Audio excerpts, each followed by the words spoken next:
Genesis 3 features a stolen piece of fruit, but turn the page to Genesis 4 and the narrative escalates straight into cold-blooded murder. The perfect world disappears almost instantly. Adam and Eve have 2 sons. Cain grows up to work the soil, while Abel tends the flocks. Eventually, both men bring offerings to God. This sudden jump to violence doesn't happen in a vacuum. Lethal actions are the inevitable result of an internal decay that was left unchecked. When God accepts Abel's offering and rejects Cain's, it's easy to wonder if the Creator simply preferred a lamb over a pile of vegetables. But God evaluates the human heart directly. This visualization breaks down their opposing motives. Abel brought the very firstborn of his flock, offering his absolute best out of genuine faith. By contrast, Cain brought a totally average offering out of a sense of obligation. Because Cain was just going through the motions, his attitude was souring long before his sacrifice was ever placed on an altar. A cynical approach to worship lays the groundwork for devastation. Destructive physical actions are born from a rotting inner attitude. Consumed by jealousy and intense anger, Cain is on the edge of a breakdown.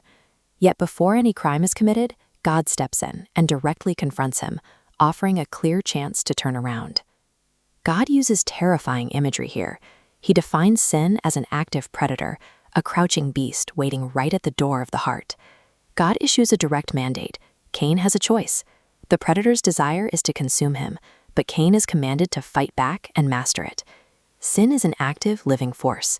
It hunts its prey, which means defeating it requires a conscious, aggressive choice. Cain ignores the Creator's warning.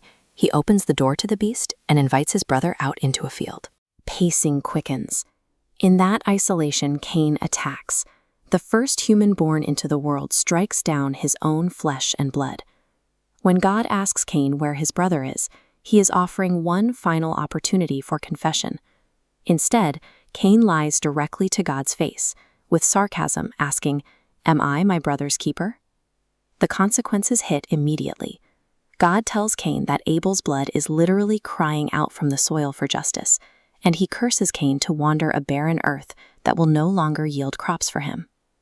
Unchecked sin distorts reality with startling speed, turning a worshiper into a murderer who mocks the Creator of the universe to his face.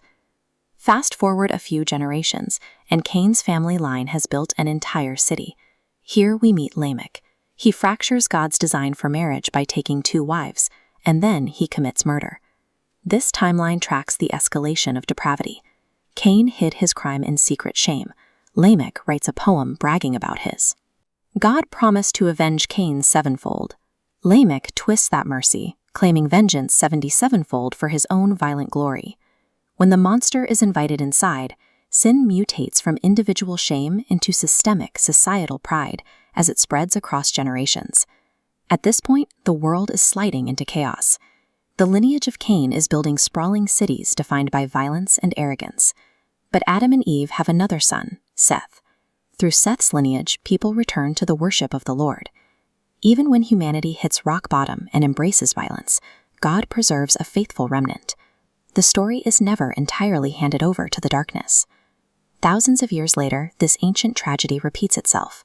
Another innocent shepherd arrives on earth. Jesus lives a perfect life, only to be dragged outside the city and murdered by jealous men. Both shepherds spilled their blood on the ground. Abel's blood cried out from that cursed soil, demanding revenge and perfect justice for the crime committed against him. But the book of Hebrews tells us that Jesus' blood speaks a better word than the blood of Abel. Instead of crying out for vengeance, Jesus' blood cries out for forgiveness. We are all guilty of opening the door. We have all invited that predatory monster of sin into our hearts, and we all deserve the exact same curse that Cain received. But Jesus took Cain's curse upon himself. His sacrifice provides the only force powerful enough to permanently lock the door and defeat the predator.